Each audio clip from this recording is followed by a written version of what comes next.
चारागाहों की हिफाजत भी इस्लाम सिखाता है, इस्लाम। और आप ऐसा करके दिखाइए, जितनी नफरतें फैलाई जाएं आप उतनी ही मोहब्बत का पैगाम दीजिए। यह फैक्ट है, यह हकीकत है, यह दुश्मन भी जानते हैं कि नफरत कभी मोहब्बत से जीत नहीं सकती। नफरत कभी मोहब्बत से जीत नहीं सकती। मोहब्बत चंद दिन मजबूर तो हो सकती है, लेकिन हार नहीं सकती। कैसे हार जाएगी? हारेंगे नफरत करने वाले। कहो इंशाअल्लाह। नफरतें फैलाने वाले, कहो इंशाअल्लाह। उल्टी गिनती अब इनकी शुरू हो चुकी है और इंशाअल्लाह होकर रहेगी। इंशाअल्लाह हम भी दुआ करते हैं कि बारे इलाह, देखिए हम दुआ बहुत कर रहे हैं लेकिन चुभेगी। क्यों? चोर जिसके अंदर होगा उसको चुभेगी। जोर से कहिएगा आमीन। अभी नहीं, जब हम दुआ करें जोर से कहिएगा, दुआ करिए। आए अल्लाह, हमारे इस मुल्क के अंदर, हमारे भारत के अंदर उन लोगों को देश की जिम्मेदारी दे जो इस देश के अंदर मोहब्बत का पैगाम भर दें। आमीन। आए अल्लाह, तू हमारे इस मुल्क के अंदर उन लोगों को इख्तिदार दे दे, उन लोगों के हाथ में इस मुल्क की बागडोर दे दे जो हिंदू, मुसलमान, सिख, ईसाई, जैनी, बुद्धिस्ट सबको भाई भाई समझकर सबको लेकर चले। आमीन। आए अल्लाह, ये तहज्जुद की नमाज का वक्त है, दुआ की कबूलियत की घड़ी है, इसमें यह भी दुआ करिए। आए अल्लाह, तू उन लोगों को तबाह बर्बाद कर दे, नेस्तो नाबूद कर दे जो इस देश की एकता और अखंडता को तोड़ रहे हैं। आए अल्लाह, तू उन लोगों को बर्बाद कर दे जो इस देश के भाईचारे को मिटा रहे हैं। आए अल्लाह, तू इस दुनिया के अंदर ऐसी दर्दनाक और कुत्ते की मौत उनको दे जो हम हिंदू और मुसलमानों को, सिख और ईसाइयों को आपस में लड़ाने का ख्वाब देख रहे हैं। अल्लाह ऐसी मौत दे कि उनकी आने वाली नस्लें भी पैदा होने से पहले उनकी रूह भी कांप जाए। आमीन। जो लोगों के लिए निशाने इबरत बन जाए। आमीन। मैं समझता हूं कि मैंने ये दुआ कोई खराब दुआ नहीं की है। अब जिसके दिल में चोर होगा वो कहेगा कि हमारे ऊपर कही गई है, और जो कहे हमारे ऊपर कही गई है समझ लो कि वही लड़ा रहे हैं इस देश को। समझ लेना कि वही इस देश को लड़ा रहे हैं, वही इस देश को नुकसान पहुंचाना चाहते हैं। हमसे हमारा देश मत छीनो। मैं आपसे वालिहाना उम्मीद करता हूं। अब सुनिए आगे। हजरत उमर रोते हुए कहते हैं ईसाई से, पादरी से, हमने तुम्हारी गिरजा में नमाज न पढ़ के तुम्हें जलील, तुम्हें इंसल्टेड नहीं किया है, बल्कि हमने तुम्हारी गिरजा की हिफाजत की है। जब गिरजा तोड़कर मस्जिद नहीं बनाई जा सकती है तो मंदिर तोड़कर मस्जिद कैसे बनाई जा सकती है? इस्लाम साफ कहता है जिस मंदिर को तोड़ के मस्जिद बनाई गई वहां हमारी नमाज होगी ही नहीं, होगी ही नहीं, नहीं होगी। हमें खुशी है सुप्रीम कोर्ट का फैसला हमने माना, देश में अमन, सुप्रीम कोर्ट का फैसला क्यों नहीं मानेंगे? माना, तस्लीम किया, लेकिन खुशी उससे बढ़कर यह है कि सुप्रीम कोर्ट ने यह कहा कि मंदिर तोड़कर मस्जिद नहीं बनाई गई थी। जो इल्जाम हमारे ऊपर लगता था वो धुल गया। हम यही चाहते थे। अब तुम्हें मिल गई कोर्ट का आदेश, ले लो भाई, ले लो भाई, लेकिन हम कयामत की सुबह तक, कयामत की सुबह तक उसको मस्जिद मानते हैं, मानते रहेंगे, क्योंकि सुप्रीम कोर्ट ने कहा है कि 1947 को मस्जिद थी, 1949 तक मस्जिद रही। तो जब कोर्ट ने उसको मस्जिद माना तो हम क्यों नहीं मानेंगे? हाँ, अब उसमें तुम्हें मिल गई, कोई बात नहीं, आप रहिए, बनाइए, शौक से जो करना चाहो करो, हम भी उसको मस्जिद मानते हैं और मानते रहेंगे, ये एक अलग बात है। चलो मेरे भाइयों, अब हजरत उमर फारूक आगे बढ़े।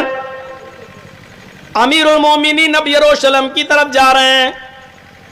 हजरत उमर जिस ऊंट के ऊपर बैठते थे वो ऊंट उनका खादिम असलम चलाता था। ये तय हुआ था 1 मील तुम पैदल चलोगे, मैं ऊंट के ऊपर बैठूंगा और 1 मील मैं ऊंटनी की लगाम पकड़ूंगा, तुम ऊंट के ऊपर बैठोगे। गुलाम को कहा नहीं नहीं आप अमीरुल मोमिनीन है तो क्या हुआ, तुम थकोगे, तुम परेशान हो जाओगे, तुम ही चलाते रहोगे और मैं बैठा रहूंगा। नहीं, ये हमारे नबी ने फरमाया अपने गुलामों से उतना काम न लो जो वो उठा न सके। बेशक बेशक। हम तुम सब बराबर है, ये हमारे नबी की तालीम है। गुलाम और अमीर सब बराबर है, आका और गुलाम सब बराबर है। 1 मील उमर बैठते थे, 1 मील उनका गुलाम बैठता था। गुलाम बैठता था तो उमर ऊंट की लगाम पकड़ते थे और उमर बैठते थे तो उनका गुलाम। इसी हाल में बैतुल मुकद्दस आ गया। बैतुल मक़दिस और बैतुल मुकद्दस पर यरूशलेम के अंदर तमाम यहूदी और ईसाई खड़े हैं। आज उमर को देखना चाहते हैं कि कौन है मुसलमानों का कायद, कौन है मुसलमानों का लीडर, कौन है इस्लाम का हीरो। आज देखें कौन है जिसने चप्पे चप्पे पर इस्लाम का झंडा लहरा दिया। वो देखना चाहते थे, लाइन में खड़े हैं, देखना चाहते हैं। लेकिन इत्तेफाक देखिए, जब यरूशलेम आया, बैतुल मक़दिस आया, 1 मील रह गया, हजरत उमर फारूक की ऊंट से उतरने की बारी आ गई और लगाम पकड़ने की बारी आ गई और उनके गुलाम को ऊंट पर बैठने की बारी आ गई। सुभान अल्लाह। उल्टा। अब हजरत उमर ने कहा आहा रोको। गुलाम कहता हिश, चुप बैठ, 1 मील ले चलूंगा मैं। हजरत उमर ने कहा ऊंट रोको। गुलाम कहता अमीरुल मोमिनीन आप लगाम पकड़ेंगे मैं बैठूंगा, लोग क्या कहेंगे, आपकी इज्जत का जनाजा निकल जाएगा। हजरत उमर ने कहा अगर मैं ऊंट के ऊपर बैठा रहा और तू लगाम पकड़ा रहा तो इस्लाम का जनाजा निकल जाएगा। मेरी इज्जत का जनाजा निकलता है तो निकल जाने दे, इस्लाम का जनाजा ना निकलने पाए, रोक। उसने कहा नहीं रोकूंगा, अमीरुल मोमिनीन आप बैठे रहिए, आप अमीर हैं, आप इस हाल में। हजरत उमर कूद गए, हट बैठ, चल चल मेरा हुक्म है, चल वो बैठ ऊपर। बैठ गया। अब बात क्यों नहीं मानेगा, अमीरुल मोमिनीन अच्छा नहीं लग रहा, अच्छा हम तुम दोनों पैदल चलें, क्यों, बैठो तुम्हारी बारी आई, बैठो, बैठाल दिया और लगाम पकड़ के चल रहे हैं बैतुल मक़दिस तक। यहूदी और ईसाई मुसलमानों से कह रहे हैं तुम्हारा अमीरुल मोमिनीन वो है जो ऊंट के ऊपर बैठा हुआ है, बड़ा पतला दुबला है लेकिन बड़ा ताकतवर है, पूरे इस्लाम का परचम लहरा दिया, वो अमीरुल मोमिनीन है जो ऊंट के ऊपर बैठा हुआ है। और मुसलमान कहते हैं नहीं, आए यहूदियों, आए ईसाइयों, मेरा अमीरुल मोमिनीन वो नहीं है जो ऊंट के ऊपर बैठा है, हमारा अमीरुल मोमिनीन तो वो है जो ऊंटनी की लगाम पकड़े हुए है। उसकी बारी पकड़ने की आ गई, उसने अपना हक अपने गुलाम को नहीं दिया, उसने ऊंटनी की लगाम पकड़ ली और गुलाम के ऊंट पर बैठने की बारी आ गई, उसने उसको ऊंट पर बिठाया, क्योंकि वो सब कुछ कर सकता है लेकिन इंसाफ का गला नहीं घोंट सकता, न्याय का गला नहीं घोंट सकता। हजरत उमर इसी हाल में ऊंटनी की लगाम पकड़कर बैतुल मक़दिस के दरवाजे पर पहुंचे और वहां खूंटी से ऊंटनी को बांधा, मस्जिद के अंदर गए, 2 रकात नमाज पढ़कर बाहर निकले। जब बाहर निकले तो हजरत उमर का ये अदल, ये इंसाफ देखकर दरवाजे के बाहर बहुत से यहूदी और ईसाई ऐसे थे कि उनकी जबान से कलमा निकल रहा था, अशहदु अल्ला इलाहा इल्लल्लाह व अशहदु अन्ना मुहम्मदन अब्दुहु व रसूलुहु। उमर तेरे इंसाफ को देखकर मुझे हया आ गई, अब इस्लाम कबूल करने के अलावा मेरे पास कोई चारा नहीं। ये अदल और ये इंसाफ अगर हमारे मुल्क के अंदर कायम हो जाए, अमीर और गरीब के दरमियान से फर्क मिट जाए, तो मेरे भाइयों इस देश के अंदर अमन और शांति की गंगा बहने लगी। ये होना चाहिए। हमारा मुल्क दुनिया का सबसे बड़ा सेकुलरिज्म जमहूरी मुल्क है, यहां से ज्यादा जमहूरियत, यहां से ज्यादा अपनी बात को पूरी आजादी के साथ कहने का अधिकार किसी दूसरे मुल्क के अंदर नहीं है। और ये हमारे देश के प्रधानमंत्री मोदी जी की देन नहीं है, ये मत समझना। ये गृह मंत्री जी अमित शाह की देन ये नहीं है। ये अपनी बात को आजादी के साथ कहने का हक हमारे इस देश के संविधान ने, कानून ने हमें दिया है। बाबा अंबेडकर ने दिया है, उनके बनाए हुए कानून ने दिया है, महात्मा गांधी ने दिया है। मेरे भाइयों, ये किसी की बबौती नहीं है, ये एक संविधान ने यह हक हमें दिया है, कानून ने हमें यह हक दिया। और हम उसी कानून की दुहाई, आज जितनी भी जगह पुरअमन प्रोटेस्ट एहतिजाज हो रहे हैं, जितनी भी जगह हो रहे हैं, ये क्या है? ये एहतिजाज उसी संविधान का एक हिस्सा है। हमें संविधान इजाजत देता है। शाहीन बाग पे बैठी हुई औरतों के बारे में भी सुप्रीम कोर्ट ने क्या कहा है? क्या कहा है? यह कहा है कि रास्ता न रोका जाए, लेकिन प्रोटेस्ट, एहतिजाज उनका संवैधानिक राइट है, उनका संवैधानिक हक है। ठीक है, रास्ते पर सुप्रीम कोर्ट जो फैसला करेगा हम उसको भी मानेंगे। मेरे भाइयों, हमें इस देश में रहना है तो संविधान को मानना है, हमें इस मुल्क में रहना है तो हमें संविधान को मानना है। और क्यों नहीं मानेंगे? इस देश से मोहब्बत, इस देश से प्यार, यह हमारे नबी ने हमें बताया है। आपको मालूम है? और मीडिया वालों सुनो, हमसे ज्यादा देशभक्ति की तकरीर कौन करेगा? सुनो, हमारे नबी जब मक्का से निकाले जा रहे और मक्के में जब परेशान कर दिया गया, मक्का छोड़ के जब मदीने जाते हैं तो आप आखिरी दीदार खाने काबा का करते हैं और उसका गिलाफ पकड़ते तो रोते हुए क्या कहते हैं? आए काबा, मुझे तेरे बाशिंदों ने मजबूर कर दिया है, अगर मुझे तेरे बाशिंदे मजबूर न करते, मुझे इस मक्के के रहने वाले अगर मजबूर न करते तो मैं तुझे छोड़ के कभी नहीं जाता।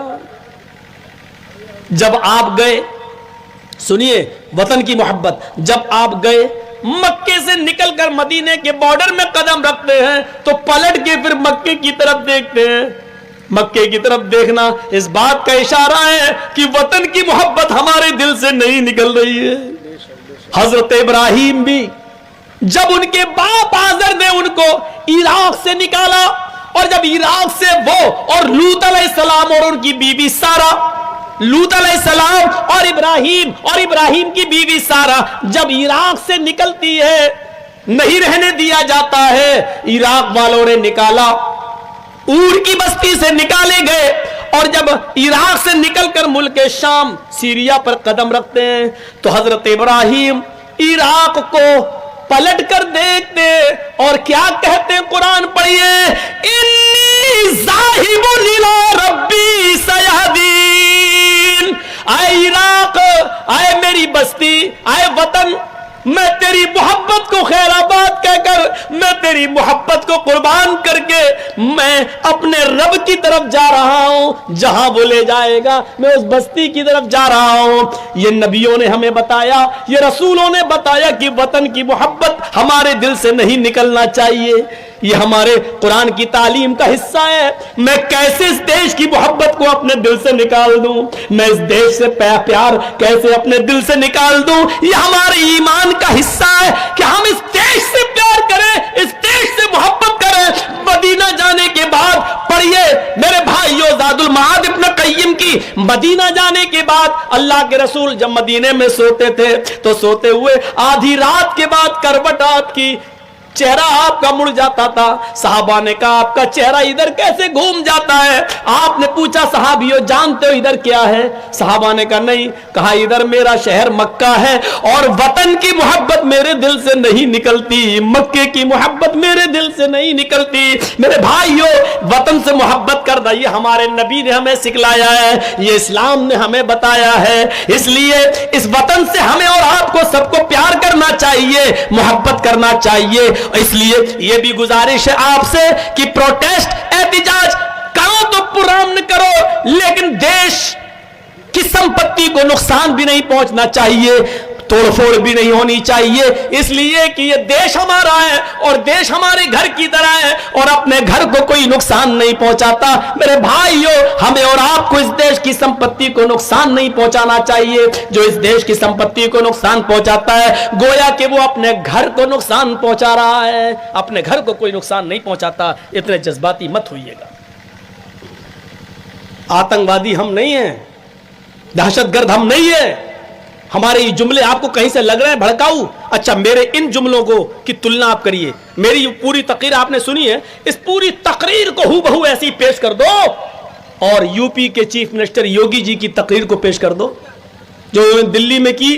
जो बात से ना मानेगा वो गोली से मान जाएगा।